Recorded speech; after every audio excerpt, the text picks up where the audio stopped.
بسم اللہ الرحمن الرحیم۔ بابر اعوان آپ کی خدمت میں حاضر ہوں۔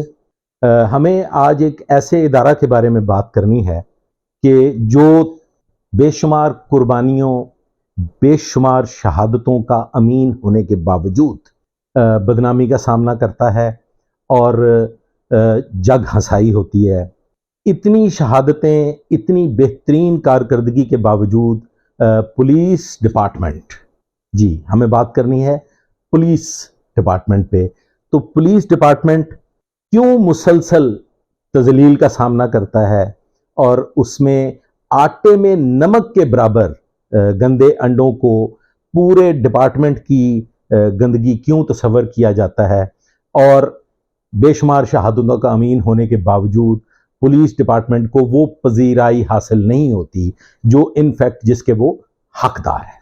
دیکھیں میرے محترم، میرے عزیز، ہم اس پہ بات کرتے ہیں کہ پولیس ڈپارٹمنٹ میں جفا کش، قربانی دینے والے اور محکمہ کی عزت اور آبرو کے لیے کام کرنے والوں کی تعداد بہت کم ہے۔ اگر ہم لاہور کو لے لیں تو لاہور میں کاؤنٹ کر سکتا ہوں کہ گنتی کے 25 یا 30 افسران ایسے ہوں گے جو اپنے ادارہ کے لیے قربانیاں بھی دیتے ہیں، جفا کشی سے، جان نثاری سے کام بھی کرتے ہیں، اور انہی کی وجہ سے پولیس ڈپارٹمنٹ کو عزت ملتی ہے۔ وہ افسران کن مشکلات کا سامنا کرتے ہیں اس کو ہم ابھی ڈسکس نہیں کرتے۔ ہم بات کر لیتے ہیں کہ پولیس میں جو بنیادی وجوہات ہیں کہ جفا کش کم کیوں ہیں، جان نثار کم کیوں ہیں، قربانی دینے والے لوگوں کی کمی کیوں ہے، تو اس کی بنیادی وجہ یہ ہے جی کہ ہمارا جو سروس سٹرکچر ہے وہ سروس سٹرکچر ریکگنائز کرنے والا سروس سٹرکچر نہیں ہے۔ ہمارا جو سفارش کلچر ہے وہ چونکہ ہم ملکی سطح پہ سفارش کلچر کے جو ایک گرداب ہے اس میں پھنسے ہوئے ہیں، اور پھر اس کے بعد تیسرے نمبر پہ آ جاتا ہے بنیادی سہولتوں کا فقدان۔ پولیس افسران جو ہیں ان کو نہ تو میڈیکل کی بنیادی سہولتیں حاصل ہیں، نہ ان کو ٹرانسپورٹ کی سہولتیں حاصل ہیں، نہ ان کی فیملی کی فلاح و بہبود کے لیے کوئی ایسا مربوط نظام ہے کہ وہ بے فکری سے اپنے ڈپارٹمنٹ کے لیے کام کرے۔ اب تیسرے نمبر پہ، بلکہ چوتھے نمبر پہ، کہ پولیس افسران، جان نثار پولیس افسران کی کمی کیوں ہے کہ جو جان نثار قربانی دینے والے پولیس افسران ہیں ان کو جن مشکلات کا سامنا ہوتا ہے وہ ایک عام نوعیت کا پولیس افسر اس کے بارے میں تصور بھی نہیں کر سکتا۔ پولیس میں جان نثاری سے کام کرنے والے، قربانیاں دینے والے افسران اتنی لیگل ایشوز میں انوالو ہو جاتے ہیں کہ جو دیگر 95% افسران ترقیاں پاتے ہیں، اور اب تو خیر یہ اب موجودہ حالات کو اگر آپ دیکھیں تو ڈاکٹر عثمان انور کبھی کبھی ملا کرتے ہیں۔ ڈاکٹر عثمان انور شاید صدیوں میں کوئی ایک پیدا ہوتا ہے، تو ہم کسی ایک فرد واحد کو لے کے یہ سمجھیں کہ جی نظام ٹھیک ہو گیا ہے تو یہ غلط ہوگا۔ ڈاکٹر عثمان انور کتنی مدت کے لیے بطور آئی جی پنجاب کام کریں گے، ڈاکٹر عثمان انور کب ٹرانسفر ہو جائیں گے یا ان کی مدت ملازمت جو ہے وہ ختم ہو جائے گی، اس کے بارے میں کوئی یقینی بات موجود نہیں ہے۔ تو ہم کسی ایک انڈیویجول کو لے کے کوئی سیٹ سسٹم کی بات نہیں کر سکتے۔ سیٹ سسٹم کی بات کب کریں گے؟ جب سروس سٹرکچر میں ایسی تبدیلی کی جائے، ایک ایسا نظام قائم کیا جائے جو مستقل ہو اور ایک قانون اور ضابطے کے مطابق ہو۔ سروس سٹرکچر پہ بات کر لیتے ہیں کہ جب تک پولیس کی صوبائی سطح پہ پوسٹنگز نہیں ہوں گی اور صوبائی افسران کو موقع نہیں ملے گا کام کرنے کا، اس وقت تک سسٹم ٹھیک نہیں ہو سکتا۔ میں ناممکن نہیں کہوں گا لیکن انتہائی مشکل ہے۔ چلیں، اگر ملکی سطح پہ یہ کام نہیں ہو سکتا تو کم از کم ایس پی عہدہ کے افسران صوبائی سطح کے ہونا چاہیے، اور اگر یہ بھی نہیں ہو سکتا تو جس افسر کو صوبائی سطح پہ تعینات کیا جائے، سب سے پہلے تو ایک قانون بنایا جائے کہ وہ 10 سال سے پہلے اس صوبہ سے ٹرانسفر نہیں ہونا چاہیے، اور یہ ایک قانون ہو۔ یہ نہیں ہے کہ کوئی مرضی آ رہی ہے کسی کی تو وہ 6 ماہ میں ٹرانسفر لے لیتا ہے، اور اگر کسی کا کہیں کسی اور جگہ ہاتھ پڑ جاتا ہے تو وہ سال بھر میں وہاں سے راہ فرار اختیار کر لیتا ہے. ایسا نہیں ہونا چاہیے. ایک سسٹم، ایک قانون، ایک ضابطہ، ایک ایسے آرڈر میں، پولیس آرڈر میں ایسی ترمیم کی ضرورت ہے کہ جو ایک دفعہ جس جگہ تعینات ہو تو پھر وہ 10 سال کے لیے اس یونٹ کی سربراہی یا اس یونٹ میں کام کرے. چند گندے انڈوں کی وجہ سے، چند غلط کاریوں کی وجہ سے پورے نظام کو خراب نہیں کرنا چاہیے. پولیس میں یونٹ سسٹم انتہائی ضروری ہے، بہت ضروری ہے. اس کے بعد ہم بات کریں گے بنیادی سہولتوں کی. پولیس میں 1 یونٹ سسٹم انتہائی ضروری ہے، جس میں کم از کم عہدہ ایس پی سے لے کے تو کانسٹیبلری تک ایک یونٹ سسٹم کے تحت تبادلے ہونے چاہیے. ہم اگر دوسرے ادارہ کی بات کر لیں تو اس ادارہ میں جو یونٹ سسٹم ہے، جو کمپنی سسٹم ہے، جو ایک فیملی سٹرکچر ہے، اس فیملی سٹرکچر کی وجہ سے بہت کامیابیاں حاصل کرتا ہے وہ ادارہ.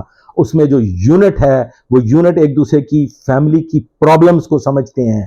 وہ افسران ایک دوسرے کے گھروں کے حالات کو سمجھتے ہیں، جس سے آپ وفاداری حاصل کر سکتے ہیں. جو موت کی حد تک وفاداری ہے وہ اسی صورت میں حاصل ہوگی جب ہمارا ایک فیملی سٹرکچر ڈیولپ ہوگا. اب اس میں بہت سارے پوائنٹس ہیں جو میں اتنی تفصیلی طور پہ نہیں بیان کر سکتا، تو میں گزارش یہ کروں گا کہ سے ہم ایک یونٹ کو لے لیتے ہیں، لاہور. لاہور میں کم از کم ایس پی عہدہ کا ایک افسر، اس کے ساتھ اس کی پوری یونٹ ہونی چاہیے. اس میں ڈی ایس پی صاحبان ہوں، اس میں انسپیکٹر صاحبان ہوں، اس میں تھانے دار ہوں، اس میں کانسٹیبلری ہو. وہ ایک جگہ سے دوسری جگہ پہ ٹرانسفر ہوں اور وہ ایک یونٹ ہو. اس سے کیا فائدہ حاصل ہوگا کہ ہمیں ایک تو یہ پتہ چلے گا کہ کس افسر میں کون سی سکل بہترین ہے، وہ کس قسم کے کرائم سے بہترین طریقہ سے فائٹ کر سکتا ہے، اس کو کس کرائم سے لڑنے کی مہارت ہے، نمبر 1. نمبر 2، اس کے مشکلات کا پتہ چل جائے گا کہ یہ فیملی میں کن مشکلات کا سامنا کر رہا ہے، یہ اپنے خاندان میں کن مشکلات کا سامنا کر رہا ہے، اور اس کو بنیادی طور پہ کس چیز کی ضرورت ہے. تو جب آپ ایک فیملی کے طور پہ کام کریں گے، 1 یونٹ کے طور پہ کام کریں گے، تو یہ معاملات، یہ مشکلات، یہ پریشانیاں خود بخود دور ہو جائیں گی. پھر اس کے بعد آ جائیں گی پولیس ڈپارٹمنٹ جو ہے. پولیس ڈپارٹمنٹ میں اگر بنیادی سہولتیں موجود نہیں ہیں، علاج معالجے کی سہولتیں موجود نہیں ہیں، فیملی کے علاج معالجے کی سہولتیں موجود نہیں ہیں، فیملی کے بچوں کی تعلیم کی سہولتیں میسر نہیں ہیں، ٹرانسپورٹ فیسلٹیز جو ہیں وہ نہ ہونے کے برابر ہیں. ہر پولیس افسر کو اپنی ذاتی ٹرانسپورٹ استعمال کرنا ناگزیر ہے. وہ اس کے بغیر کامیابی حاصل ہی نہیں کر سکتا. اس کی بنیادی وجہ یہ ہے کہ پولیس میں کوئی ایک دفتر نہیں ہے کہ ایک افسر نے یا ایک ملازم نے صبح اٹھنا ہے اور اس نے ایک ڈیسٹینیشن پہ پہنچنے کے بعد پھر شام 5 بجے تک وہاں کام کرنا ہے اور پھر اپنے دفتر کو اور اپنے بکس کو تالا لگانا ہے اور گھر چلے جانا ہے. پولیس افسر نے ایک جگہ سے دوسری جگہ، دوسری سے تیسری جگہ، پھر ایک شہر سے دوسرے شہر، پھر ایک صوبے سے دوسرے صوبے تک ٹریول کرنا ہوتا ہے. تو اس کے لیے پولیس افسران کو مالی طور پہ کن مشکلات کا سامنا ہوتا ہے، یہ پولیس افسران بخوبی طور پہ جانتے ہیں.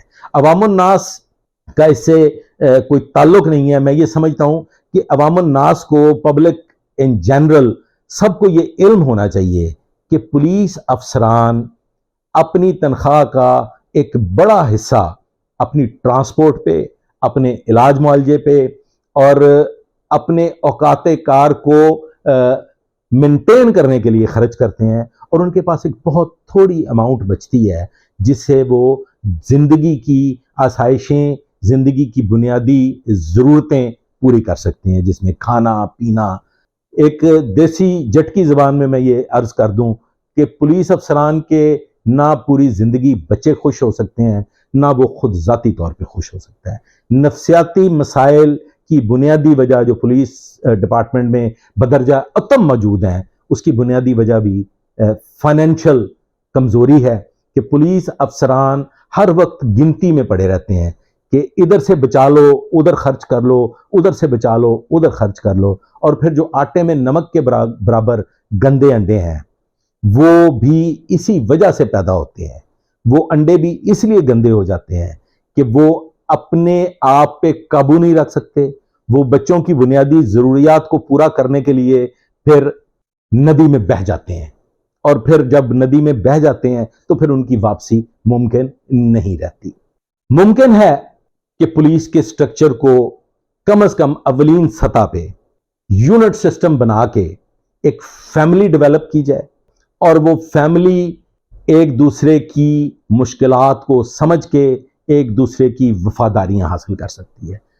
غیرت اور غیرت میں ایک بہت بڑی ترقی اسی صورت میں ممکن ہے کہ جب آپ کو اپنی فیملی کا درد ہو، آپ کی فیملی کی مشکلات کا اندازہ ہو۔ چونکہ آپ نے جس مافیا کا مقابلہ کرنا ہے، پولیس نے جن کرمنلز کا مقابلہ کرنا ہے، وہ ایز اے فیملی کام کرتے ہیں، وہ گینگز کی شکل میں کام کرتے ہیں۔ اور سنا تھا، تجربہ بھی ہے، کہ جیل کی یاری قیامت تک ساتھ چلتی ہے۔ ان کی شادیاں، ان کے مرنے جینے، ان کی تمام تر قانونی مشکلات، وہ سب ایک دوسرے کے ساتھ ایک خاندان کے طور پہ کام کرتے ہیں۔ تو کیسے ممکن ہے کہ ایز این انڈیویجول کوئی تھانے دار، کوئی افسر ان گینگز کا بہتر طریقے سے مقابلہ کر سکے؟ تو میرا یہ جو آج کا وی لاگ ہے، اس وی لاگ کو میں عوام الناس سے زیادہ پولیس افسران کے گوش گزار کرنا چاہتا ہوں کہ اتنے تجربات، اتنی لیبارٹریز ڈیولپ ہوئی پولیس ڈپارٹمنٹ میں، جن میں سے آج تو ہم یہ کہہ سکتے ہیں کہ آئی جی پنجاب جو تجربہ کر رہے ہیں وہ کسی حد تک کامیاب ہو رہا ہے۔ تو کیا ممکن ہے کہ ڈاکٹر عثمان انور صاحب کے چلے جانے کے بعد یہی تجربہ بدستور قائم رہے گا اور پولیس ڈپارٹمنٹ کی فلاح و بہبود کے لیے اسی طریقے سے کام ہوتا رہے گا؟ جی نہیں، ایسے نہیں ہوگا۔ یہ ون مین شو ہے جو ڈاکٹر عثمان انور صاحب کے چلے جانے کے بعد ختم ہو جائے گا، اپنی موت آپ مر جائے گا، اور پولیس ڈپارٹمنٹ پھر سے ایک بار انہی مشکلات کو فیس کرے گی اور سراسیمگی کا شکار ہوگی۔ تو براہ کرم اتنے تجربے کیے ہیں، ایک یونٹ سسٹم کا تجربہ کر کے دیکھ لیں۔ میں آپ کو یقین دلاتا ہوں کہ جب آپ پولیس میں یونٹ سسٹم لے آئیں گے تو آپ کے کام کو 4 چاند لگ جائیں گے، کرمنلز بھاگ جائیں گے، شہر چھوڑ دیں گے۔ تو اور کچھ نہیں تو کم از کم لاہور کی سطح پہ یونٹ سسٹم پہ ایک تجربہ کر کے دیکھیے، انشاءاللہ تعالیٰ وہ تجربہ کامیاب ہوگا، اور کرائم فائٹنگ میں ایک بہترین نمونہ آپ کے سامنے آئے گا، جو پھر آپ دوسرے دیگر شہروں میں بھی رائج کر سکتے ہیں۔ آج تک کے لیے بس اتنا ہی۔ آئندہ کے لیے میرے ساتھ رہیے گا، دعاؤں میں یاد رکھیے گا۔ اللہ حافظ۔